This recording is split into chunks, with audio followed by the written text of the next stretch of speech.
Bienvenue dans un nouvel épisode les amis. Dans cet épisode on va commencer par parler des news de l'industrie de la santé et du fitness. Une nouvelle section que j'aimerais apporter à ce podcast. On va discuter de ce qui se passe en ce moment. Ensuite on va répondre à vos questions. Plusieurs questions qui tournent autour du monde de la musculation, de l'entraînement de manière générale. On va parler des supersets.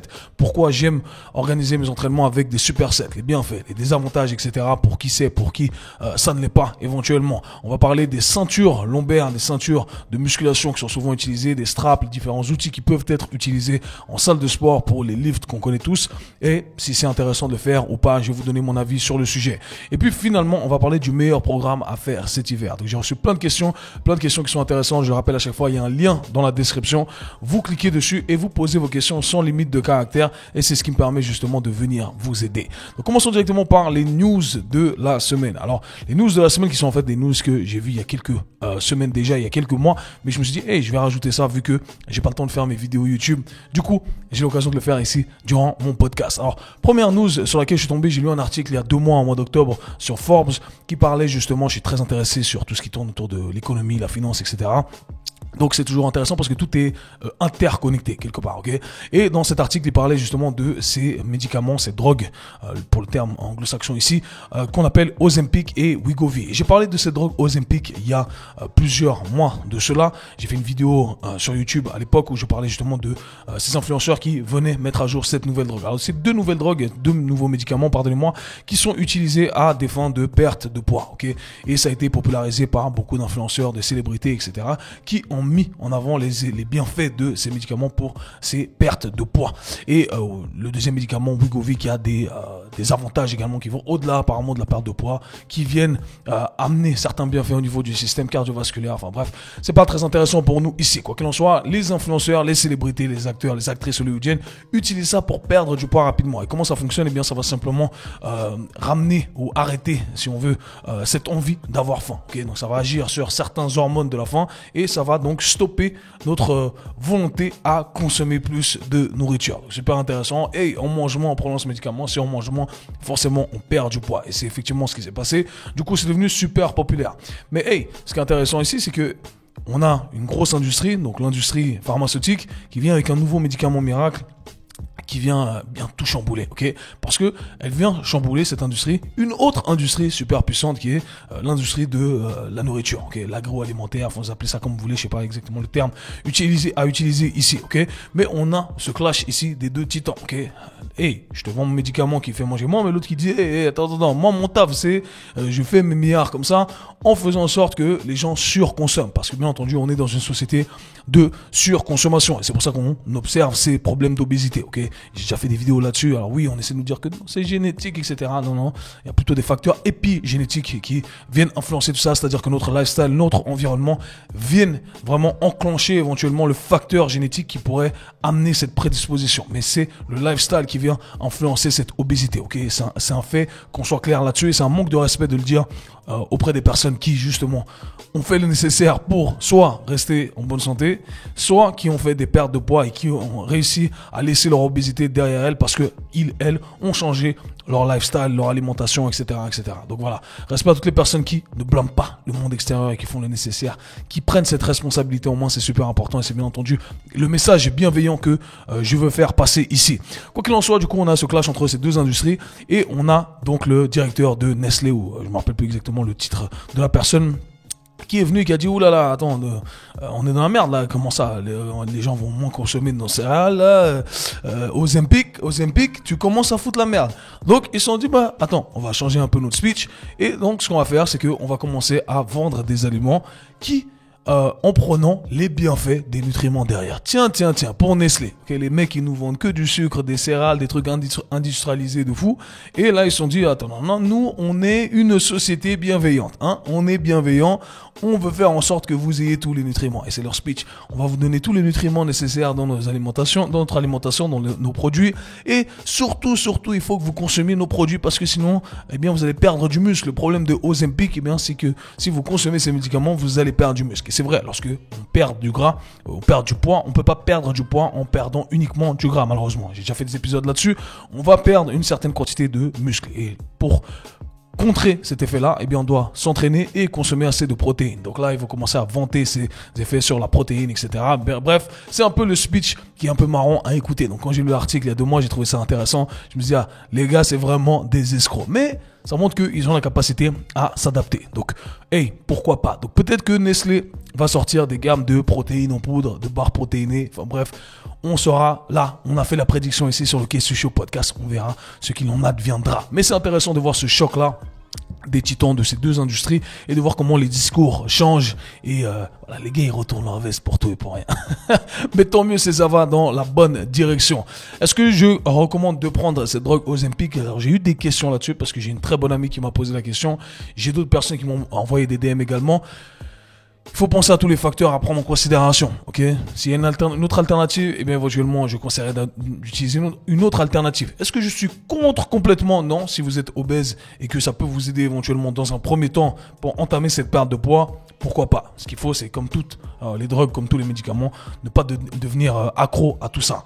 Deuxième news de la semaine que je voulais aborder cette fameuse préparation de Max Holloway avec David Goggins.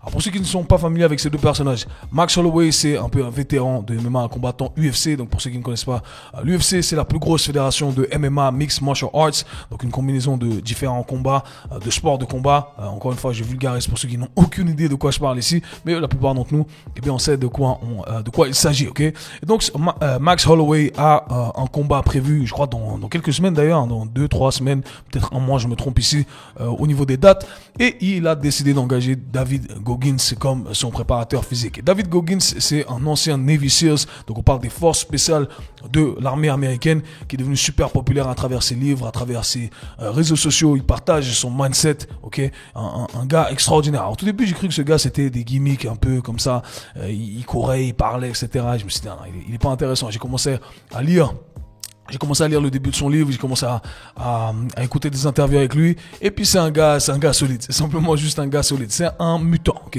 c'est un gars qui a plus de genoux, mais qui a couru 2-3 marathons à la suite, enfin bref, c'est un ouf. Je vous laisse aller checker ses contenus. Il est super intéressant, il est super inspirant également.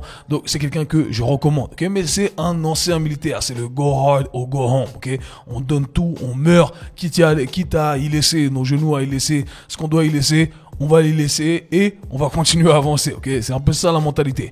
Et malheureusement, cette mentalité-là, ça a un prix pour notre santé. Et du coup, on a ce Max Holloway qui est venu, qui a engagé David Goggins, et David Goggins a décidé pour sa préparation, de l'inviter à faire ça, ce qu'il appelle la Hell Week. Ok, Hell Week, donc littéralement la semaine de l'enfer. Hell Week, c'est un terme qui est utilisé, ou une semaine qui est utilisée au sein des Navy SEALs, donc cette force spéciale de l'armée américaine, où justement ils font des trucs de ouf. Ils dorment très très très peu, ils nagent, ils courent, ils font des pompes, des exercices, ils font plein de trucs. Je sais pas exactement ce que c'est, pour être honnête avec vous. Je suis juste familier avec ce terme-là et cette semaine-là. Et du coup, lui, David Goggins a donc cette Hell Week, mais un peu remixé à sa façon à lui. C'est genre, on va courir un semi-marathon, on va faire un marathon sur le airbike, on va faire 1000 fentes par jour. Enfin bref, un truc de ouf, un volume de ouf. Le genre de truc que tu fais et après t'arrives plus à marcher pendant 2 mois, ok?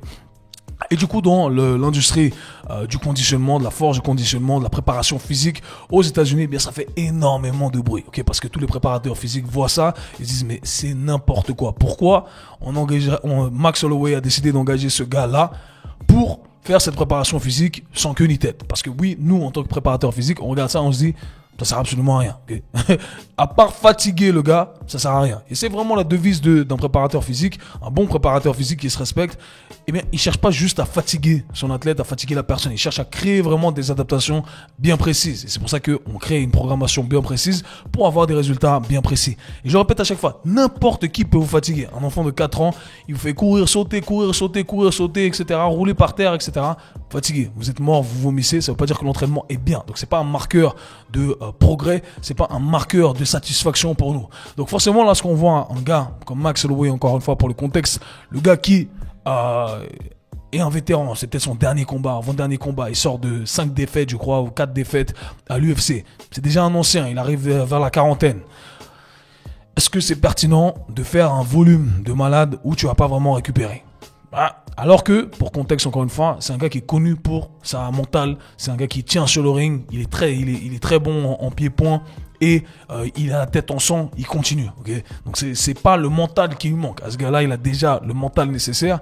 Ce qui lui manque peut-être, c'est effectivement de la pertinence au niveau de son travail de technique, dans son travail de skills, pour pouvoir empocher la victoire. Okay, donc forcément, tout le monde est là, mais qu'est-ce qu'il fait? Est-ce qu'il va réussir? Est-ce qu'il va rater? On ne sait pas. Donc moi, personnellement, je trouve que c'est pas super pertinent de le faire avant une préparation d'un combat comme ça qui est important. Peut-être que j'ai tort, peut-être qu'il va gagner son combat et il va dire ouais, c'est parce que j'ai une préparation de ouf et ça m'a aidé. Est-ce que ça peut aider d'un point de vue mental de faire des trucs absurdes en termes de volume qui veulent à chaque fois vous faire vous évanouir et abandonner et vomir? Pourquoi pas? Je pense qu'il y a sa place parfois, mais si on venait à, encore une fois, rester dans notre savoir, la pertinence, le détail, etc., eh bien, encore une fois, c'est une préparation qui est pas très intéressante. Donc, si je vous invite à aller checker tout ça, je mettrai quelques liens dans la description.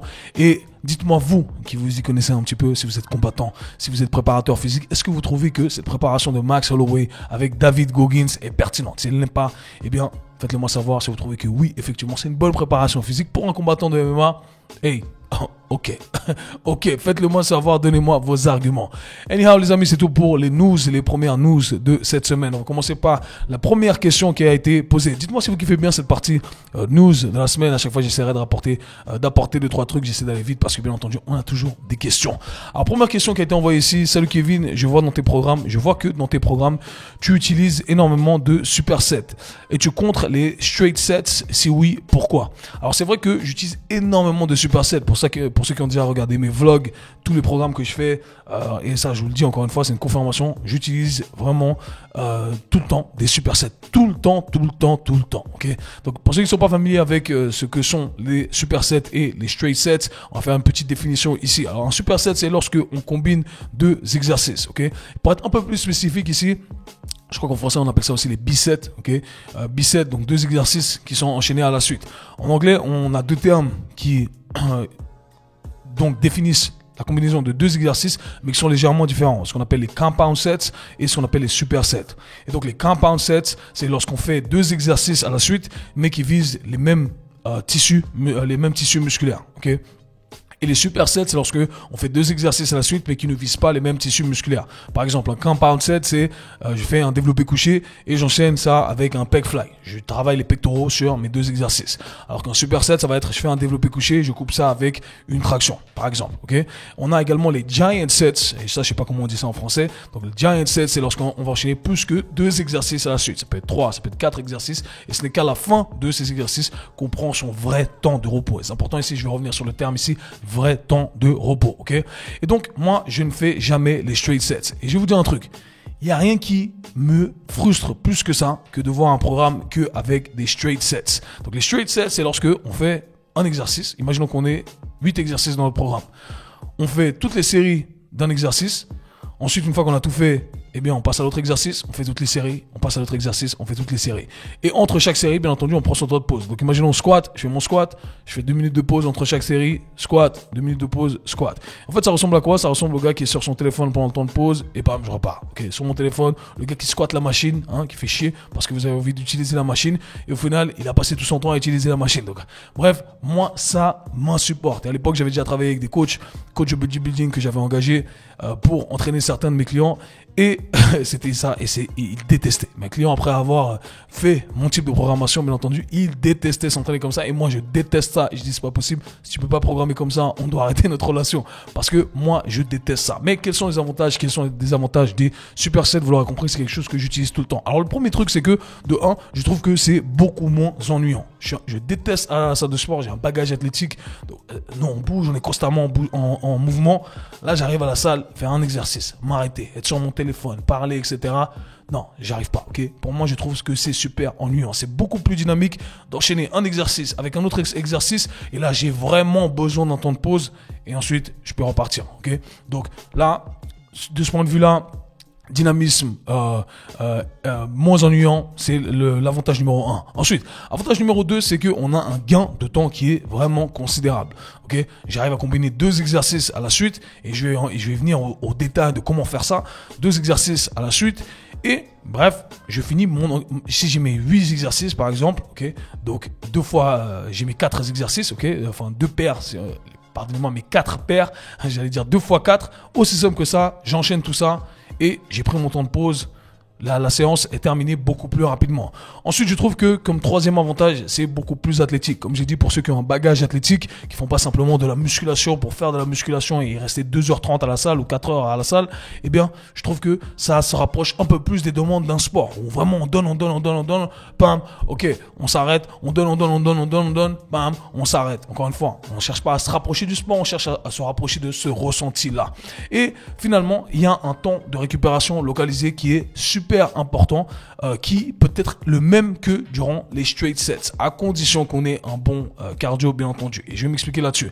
Donc, souvent les gens vont dire, la critique peut-être de certains supersets pour ceux qui aiment les straight sets, c'est de dire, ouais, il n'y a pas assez de temps de récupération pour pouvoir performer l'exercice de la même façon. Okay, et c'est un facteur qui est important éventuellement, parce qu'on ne veut pas négliger ça. On veut que chaque série soit des séries qui sont bien exécutées, qui vont nous permettre d'avoir la stimulation qu'on cherche à avoir. Donc, l'idée c'est simple, c'est que, imaginons qu'on fasse un leg press. Okay, on fait un leg press, un straight set, on prend 2 minutes. Ensuite, on fait la deuxième série, etc. Ben là, pour un superset, on va faire par exemple un leg press qu'on va coupler avec un exercice du haut du corps. Je dis n'importe quoi ici, on va y venir au détail. Je fais mon leg press, pam, je finis ma série, 15-20 secondes pour transitionner à l'autre exercice éventuellement. Je fais mes tractions, on va dire tractions. Pam, je fais mes tractions, ma série elle dure 45 secondes, elle dure 1 minute éventuellement. Ok, pam, j'ai fini. Ensuite, je prends mon temps de pause. Et là, je prends mon temps de pause de 60, 90, 90 secondes, 1 minute 30. Et ensuite, je peux repartir à nouveau sur le leg press. Alors, qu'est-ce qui s'est passé fondamentalement ? Certes, j'ai stimulé mon système nerveux, mais j'ai pas stimulé les mêmes tissus. Okay ? Donc, pendant que je faisais mes exercices sur le haut du corps, ou mon exercice sur le haut du corps, j'ai laissé mes jambes se reposer. C'est-à-dire que les 15 secondes de transition d'un exercice à l'autre, du leg press à la traction, les jambes seront posées. Pendant les 45 secondes de l'exécution de ma traction, mes jambes se sont reposées. Donc là, j'ai déjà accumulé 1 minute de repos au niveau de mes jambes. Et je rajoute encore 1 minute, 1 minute 30, 1 minute 15 de repos à la fin. Okay ? Donc au total, mes jambes, j'ai accumulé un repos de 2 minutes à 2 minutes 30 éventuellement. Et on l'a pas vu passer. Okay ? Et j'ai eu le temps de faire 2 exercices. Okay ? Donc d'une pierre deux coups, comme on dit. Je retourne à mon leg press, mes jambes sont fraîches éventuellement et pam, je peux repartir. Ok ? Donc aussi simple que ça. Ok ?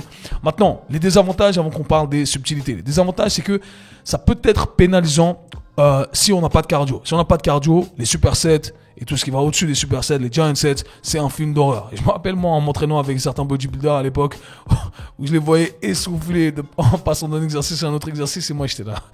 C'est très grave. Pour ceux qui n'ont pas de cardio, bien entendu, ça peut être problématique. Si vous êtes essoufflé, vous n'avez pas le temps de récupérer, ça va porter préjudice au prochain exercice que vous allez faire. Donc bien entendu, on veut avoir une base cardiovasculaire avant de pouvoir entamer ces supersets là. Maintenant, le deuxième désavantage, et c'est peut-être quelque chose qu'il faut garder en tête, c'est pas forcément un désavantage, c'est que logistiquement ça peut être compliqué. Okay ?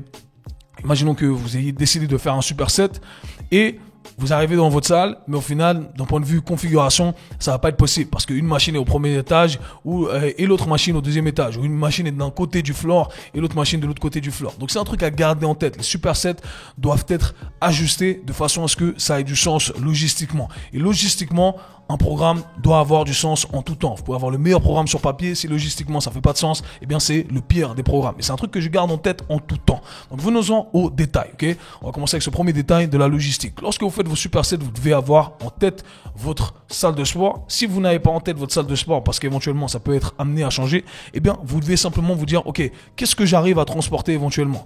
Peut-être je vais pas coupler 2 machines, mais j'ai couplé un exercice avec une machine et une machine avec un poids libre, une haltère, parce qu'éventuellement je peux transporter l'haltère et je peux la mettre à côté de ma machine et logistiquement, eh bien, c'est facile à réaliser, c'est quelque chose que je peux faire, ok ? Donc ça, c'est le point le plus important. Et dans tous mes programmes, je pense à ça de cette façon-là.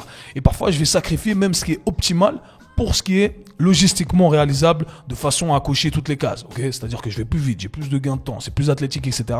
Ah, je peux pas faire avec la machine à poulie, mais je vais le faire peut-être avec un élastique pour cet exercice-là. Ça reste pertinent. C'est pas ce qu'il y a de mieux, mais logistiquement, c'est plus pertinent dans ce contexte-là. Donc vous voyez que ça, selon moi, c'est le critère numéro 1 et on doit tout le temps le garder en tête. Maintenant, critère numéro 2, comment faire ces supersets correctement. Alors comme je l'ai dit, moi j'aime pas faire les compound sets. Je suis pas un grand fan de ça, de faire 2 exercices à la suite qui visent les mêmes tissus musculaires. Je vois pas beaucoup d'intérêt.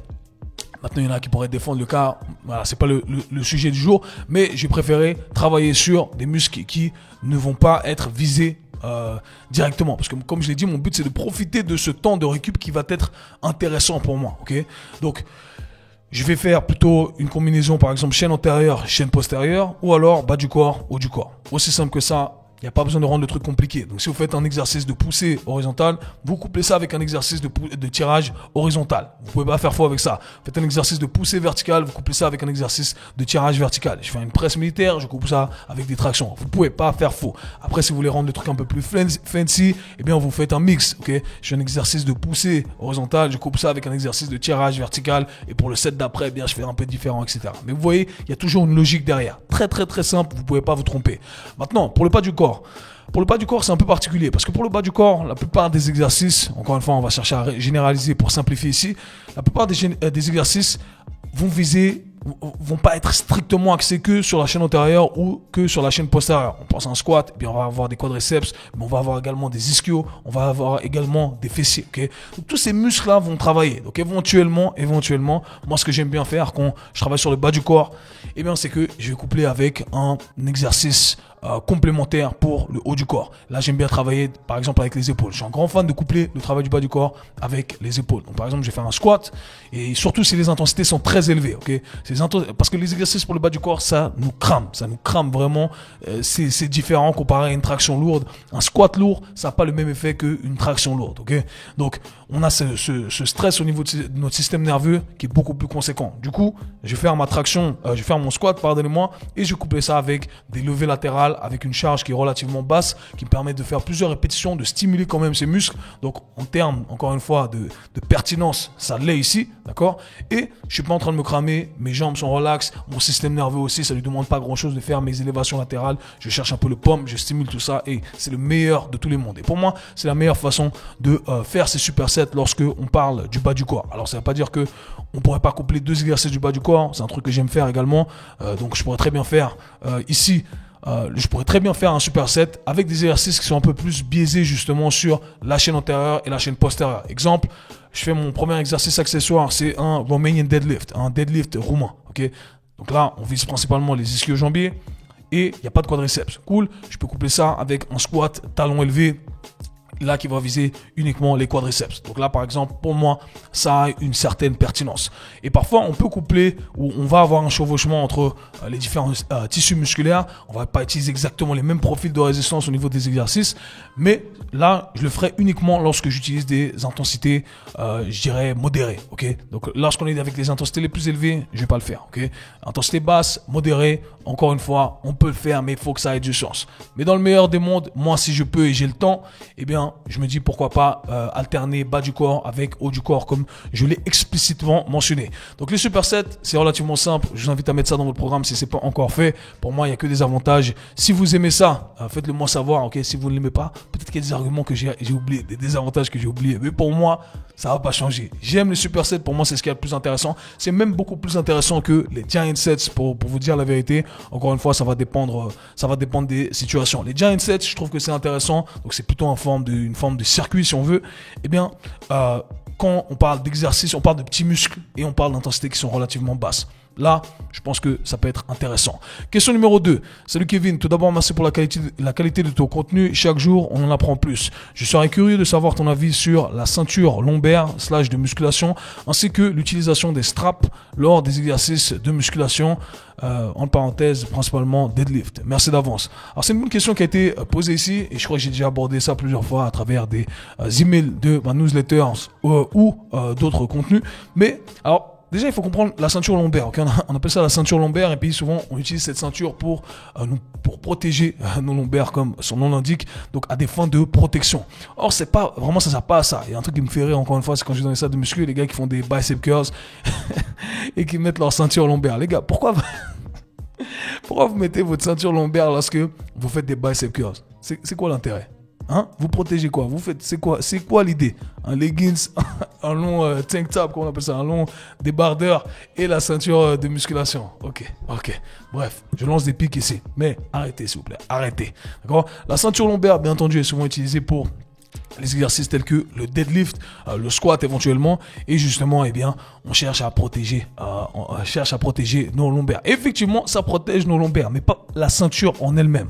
En fait, ce qui est intéressant avec la ceinture, c'est que ça donne un feedback tactile directement. C'est comme si quelqu'un avait placé ses mains autour de nous, et ça nous permet au final d'augmenter notre pression intra-abdominale. Et notre pression intra-abdominale, elle est super importante lorsque on fait des exercices de musculation. Et tout bon lifter sait exactement comment utiliser sa respiration avant d'entamer un lift. Donc lorsque vous allez faire votre exercice, vous entamez votre deadlift, votre squat, peu importe, eh bien qu'est-ce qu'on fait? On inspire et on bloque. Et ensuite, on fait notre lift et on expire durant la phase concentrique du mouvement, lorsqu'on exécute le mouvement ou au milieu de mouvement. Mais au tout début, lorsqu'on va initier le tout, eh bien, on veut être gainé au maximum. Et lorsqu'on parle d'être gainé au maximum, eh bien, on parle de créer justement cette pression intra-abdominale. Et qu'est-ce que cette pression intra-abdominale fait? Eh bien, elle vient justement stabiliser votre colonne vertébrale. Alors, lorsque vous inspirez, il y a plein de muscles, on a le diaphragme, etc. On a les obliques qui vont participer à tout ça. Mais ce qui se passe, c'est qu'en fait, on va penser à ça comme j'ai déjà donné l'exemple de la canette, ok? Donc, en gros, on a comme un ballon qui vient se gonfler, ok? À l'intérieur, ok? À l'avant de la colonne vertébrale. Donc, à l'avant de la colonne vertébrale, on a ce ballon qui vient se gonfler et ça crée de la pression, ok? Et cette pression, donc, elle vient s'appliquer contre la partie avant des vertèbres de la colonne vertébrale. Et du coup, ça nous permet justement de stabiliser le tout. Et à l'arrière, eh bien, on a les muscles du dos qui viennent stabiliser également la colonne vertébrale. Donc les deux parties, tous les côtés de la colonne vertébrale sont stabilisés à ce moment-là. Si on crache complètement son air, on ne comprend pas son air, on ne crée pas cette pression intra-abdominale, on ne gonfle pas le ballon à l'avant de la colonne vertébrale, et bien qu'est-ce qui va se passer? On va s'écraser, la charge va nous écraser. Prenez une canette qui est vide, c'est facile à écraser. Une canette qui est pleine, c'est très difficile à écraser, on n'arrive pas à écraser, on doit créer énormément de pression pour pouvoir l'écraser. C'est exactement le même principe. Donc lorsqu'on prend cette grande bouffée d'air, eh bien on justement crée cette pression intra-abdominale et ça nous permet de stabiliser le tout, et en étant plus stable, eh bien on peut produire plus de force. Aussi simple que ça, ok? Bref, maintenant, lorsqu'on utilise la ceinture, eh bien qu'est-ce que ça fait?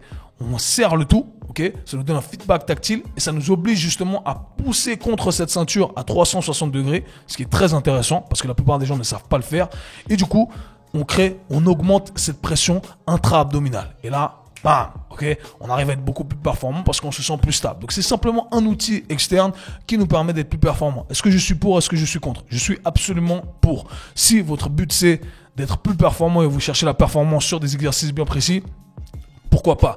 Moi, je l'utilise pas. Je me rappelle pas quand l'utiliser. D'ailleurs, l'autre jour, j'ai fait des deadlifts pour la première fois depuis quelques mois. J'étais impressionné par la charge que j'arrivais encore à lever. Et je me suis dit, ah tiens, je devrais le faire avec la ceinture. Parce que je sais qu'avec la ceinture, je vais augmenter le tout de 10-15%. Ok? Et pour ceux qui ont l'habitude d'utiliser des ceintures et de le faire sans ceinture, ça change vraiment la donne. Ok? On a ce feedback en plus qui nous permet justement de créer plus de stabilité et donc de générer plus de force. Ça devient super intéressant. Ok? Donc la ceinture, oui, mais j'apprendrai à générer cette pression intra-abdominale déjà sans. Et une fois qu'on atteint les charges les plus élevées, et bien là, on veut utiliser ce feedback tactile éventuellement. Si vous travaillez sur du 1, 2 RM, pourquoi pas, ok? Pourquoi pas? J'inviterai bien entendu à essayer de le faire sans, à pratiquer sans, mais de temps en temps, je pense que c'est un bon outil. Mais soyez pas le mec qui fait des bicep curls, des tricep push downs avec la ceinture lombaire. Vous l'aurez compris. Sinon, vous allez finir sur mon podcast à vous faire tailler. Et parlons des straps maintenant. Est-ce que les straps, c'est intéressant? Les straps, pour moi, c'est un des meilleurs outils. Okay? Pourquoi? Parce que souvent, ce qui va se passer dans beaucoup d'exercices, que ce soit des exercices pour le haut du corps, de tirage, ou alors des exercices pour le bas du corps, comme le deadlift, ou alors des fentes, etc., eh bien, c'est que pour beaucoup de personnes, le facteur limitant, c'est le grip. Et si on pense d'un point de vue ici exercice, on choisit les exercices non pas pour devenir meilleur aux exercices en soi, mais on choisit les exercices parce que on veut justement viser des tissus bien précis. Mais dans ce cas-là, on veut se débarrasser du facteur limitant, ok? On veut utiliser quelque chose qui va pouvoir nous assister et dire, hey, j'ai pas envie que ce soit mes mains qui lâchent, j'ai envie que ce soit mes jambes qui lâchent, ok? Et si je dois utiliser un outil qui va m'aider à le faire, eh bien, je vais le faire. Alors, c'est le même principe que pour la ceinture. je vous invite à entraîner votre grip et à pratiquer sans, mais parfois, je peux utiliser des straps parce que c'est ce qui va m'aider justement à enlever le facteur limitant et à filtrer le signal de force sur les tissus qu'on cherche à développer. Encore une fois, ça c'est si vous êtes un athlète, un passionné de sport, vous visez le côté esthétique, d'accord ? En d'autres termes, si vous n'êtes pas un athlète de force qui cherche à devenir meilleur à un exercice bien précis, eh bien dans ce cas-là, bien entendu, je me dis les straps, c'est quelque chose de très intéressant. On enlève le facteur limitant, on peut se concentrer un peu plus sur les trucs qu'on cherche à développer. Et pour moi, c'est un go, c'est un oui. Donc utilisez des straps éventuellement, encore une fois, pratiquez sans, rendez votre grip plus fort, ça ne va qu'être bénéfique pour vous. Maintenant, question numéro 3 et dernière question ici qui a été posée par Étienne. Salut Kevin, j'ai acheté le programme Hybrid Starter à sa sortie il y a quelques mois et j'ai été bluffé par la programmation et la qualité du programme en général. J'ai amélioré ma mobilité, ma compréhension de l'exercice et j'ai vraiment eu le sentiment que pour la première fois, je savais m'entraîner correctement pour ça. Pourtant, ça faisait des années que j'allais à la salle. J'ai enchaîné ensuite avec le programme Hybride Physique et c'est une vraie pépite. J'ai pris du muscle et j'ai pu développer des parties sur lesquelles j'étais à la traîne. Mon poids sur la balance n'a pas changé, mais je vois une différence considérable esthétiquement, donc je t'en remercie. Je t'envoie ce message parce que je me demande quelle est la suite logique à suivre. J'ai tendance à consommer plus de calories durant la période hivernale et je sens que j'ai déjà pris un peu de masse grasse. Tu dis souvent qu'il faut préparer l'été pendant l'hiver. Est-ce que tu penses que je devrais commencer une sèche pendant cette période hivernale et recycler les phases du programme Hybride Physique ou alors plutôt me pencher sur autre chose? Ok. Donc d'abord, Étienne, merci beaucoup, merci pour la confiance, merci à tous ceux qui font le programme Hybrid Starter, Hybrid Physique, Hybrid Strong, Hybrid On The Go. Donc voilà, tous les programmes fitness que je mets à disposition. Alors déjà, il y a plusieurs trucs qui sont intéressants à noter ici. Donc chaque programme fitness que j'ai créé, il y a une suite logique. J'ai cherché à créer un continuum en gros pour arriver à une finalité. Donc là, il y a plein de suites de programmes hybrides qui vont sortir. Le programme Hybrid Starter, on s'attarde vraiment sur la fondation. Donc c'est pas comme pour les débutants. Vous pouvez avoir des années en salle, mais si vous n'avez jamais eu un programme structuré, bien, c'est très intéressant ici. On va avoir des gains comme Étienne l'a mentionné ici. Ensuite, un truc qui est intéressant sur lequel j'aimerais rebondir, c'est que Étienne dit mon physique a changé, pourtant mon poids n'a pas changé. Okay, sur la balance, ça n'a rien changé. Sur le pèse personne, ça n'a pas changé. Et ça, c'est un truc qui est très important parce que on est souvent focalisé sur le poids, sur le pèse personne, alors que ça veut rien dire en soi, en isolation. Si votre physique a changé et que votre poids est le même, eh bien, vous êtes en train de gagner, ok? Si votre physique est le même et que vous devenez plus fort et que votre poids n'augmente pas, vous êtes en train de gagner. Alors, vous n'êtes pas en train de gagner sur tous les terrains parce que parfois, il y a d'autres variables à prendre en considération, mais vous êtes en train de gagner. Si vous allez à la salle, votre physique n'a pas trop changé, vos poids n'ont pas changé, ok? Vos livres, vous êtes plus endurant, vous êtes plus fort, vous avez gagné. Et c'est comme ça qu'il faut voir le tout, ok? Parce que oui, parfois on n'est pas dans les meilleures conditions pour pouvoir ajuster notre alimentation, etc. Mais ce qui compte, c'est de voir qu'on est toujours dans le progrès. Et après, on a juste ce qu'il y a à ajuster, ok? Donc ça, c'est un point important à considérer. Maintenant, comme je l'ai dit, il y a une suite logique. Donc là, il a enchaîné Hybrid Starter et Hybrid Physique. C'est exactement ce que je recommanderais. Donc j'ai fait une suite Hybrid Starter. Ensuite, on a Hybrid Physique. Ensuite, on a Hybrid Strong. Donc l'idée, c'est simple. Le concept, c'est je pose la fondation articulaire, compréhension de l'exercice, je sais solliciter mes muscles. Ensuite, je passe à un développement esthétique. Je cherche à créer plutôt de la symétrie, à ramener ce que je dois ramener en termes de muscles. Et ensuite, je vais chercher à devenir plus fort avec Hybrid Strong. Donc ici, j'ai deux réponses ici à vous donner de manière générale. C'est la période hivernale, on a tendance à consommer un peu plus, mais attention, on ne veut pas faire les dirty bulk, dirty box où on prend trop de masse grasse et au final, on se retrouve à se battre pour perdre cette masse grasse accumulée en trop et c'est un combat qui est terrible. Je vous invite pas à faire ça. Donc ici, il y a deux options qui s'offrent à nous. Ok. Donc moi, je dirais que il y a deux façons de voir le tout et en fonction de votre composition corporelle à l'heure actuelle et votre finalité, eh bien, il va falloir considérer une de ces deux options. Première option, c'est la période hivernale. Je sais que je vais manger un peu plus, ok? Je vais avoir tendance à consommer plus. Voilà, c'est les fêtes, etc. Je me laisse aller un peu. C'est ok. Chaque année, je m'en sors bien. J'ai un taux de masse grasse qui est pas trop élevé, d'accord? Mais un taux de masse grasse qui est ok. Et je sais que je vais pouvoir perdre le tout quand les beaux jours vont faire surface. Et là, j'aurai un physique qui va me plaire. Ok.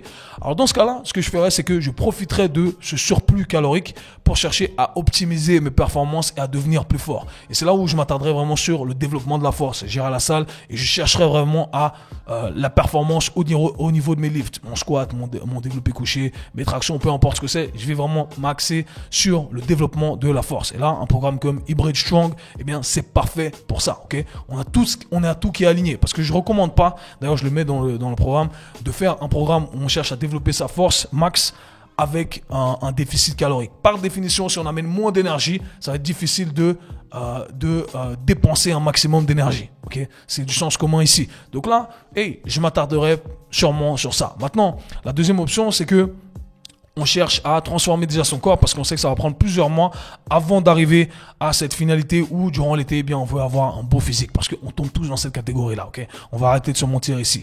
Donc là, il faut pas commencer au mois de juin. Bien entendu, il faut pas commencer au mois de mai. Donc on veut commencer le plus tôt possible. Et là, je chercherai vraiment à créer une transformation graduellement, d'accord? Je ferai les choses bien et je commencerai dès maintenant, dès le mois de janvier, en fonction de quand vous pouvez faire le tour, ok? Et d'ailleurs, je vais faire un petit shameless plug ici. Il y a un nouveau programme qui arrive justement qui permet d'offrir des options comme ça parce que je trouve que c'est quelque chose d'intéressant. Graduellement, ce qu'on va faire, c'est que on va chercher bien entendu à créer un léger déficit calorique et là on va changer les modalités de notre entraînement. Là, on va pas chercher à développer de la force max. On va se dire, ok, là c'est la bonne période également pour faire du cardio en salle parce qu'on n'a pas forcément le choix, ok. Je vais intégrer un peu de cardio et je vais intégrer également du renforcement musculaire de type ce que je vais retrouver dans Hybrid Physique. Et là, j'arrive à trouver vraiment le meilleur des mondes. Je garde quand même ce développement axé sur mes tissus musculaires. Et de l'autre côté, eh bien, je fais mon cardio pour les bénéfices cardiovasculaires qui vont me permettre justement de ensuite récupérer plus vite, faire plus de volume en salle de sport, d'accord? Récupérer, c'est-à-dire d'une séance à une autre et au sein même de la séance. On en a parlé auparavant avec les supersets. Vous voyez comme tout est connecté. Et petit à petit, eh bien, ça va me permettre également d'augmenter cette dépense énergétique. C'est le meilleur de tous les mondes. Moi, j'organiserai le tout de cette façon-là, ok? Donc, une de ces deux options en fonction de ce que vous désirez faire. Donc, pour répondre à ta question, Étienne, ici, moi, je me positionnerais. Si tu venais à choisir la deuxième option, tu pourrais recycler les différentes phases de hybride physique avec les séances qui te seront ciblées également parce qu'il y a une façon de construire vos propres séances dans hybride physique. Pour ceux qui n'ont pas, je vous invite à aller checker ça. Et je rajouterai bien entendu du cardio une fois dans la semaine ou au sein de tes séances, même si c'est avec une dose minimale. Je trouve que c'est super intéressant de le faire. Donc voilà comment j'organiserai le tout. Pour moi, c'est les meilleures façons d'approcher nos entraînements durant cette période hivernale. À vous de savoir ce que vous désirez faire en fonction de là où vous voulez arriver. Ok? Et encore une fois, l'erreur qu'on voit aussi durant la période hivernale, c'est les gens qui vont faire que du cardio, 45 minutes, 1 heure de cardio tous les jours en pensant qu'on va perdre du poids rapidement. Ok, c'est cool, oui, le cardio, on perd du poids rapidement et on prend, bien entendu, on perd du poids rapidement, mais on perd pas le meilleur des poids parce qu'on perd également de la masse musculaire. Donc, l'idée, c'est de savoir combiner le meilleur de tous les mondes pour avoir le côté esthétique et pas simplement s'attarder sur un nombre, sur la balance, parce que comme vous l'aurez compris, c'est pas important ici.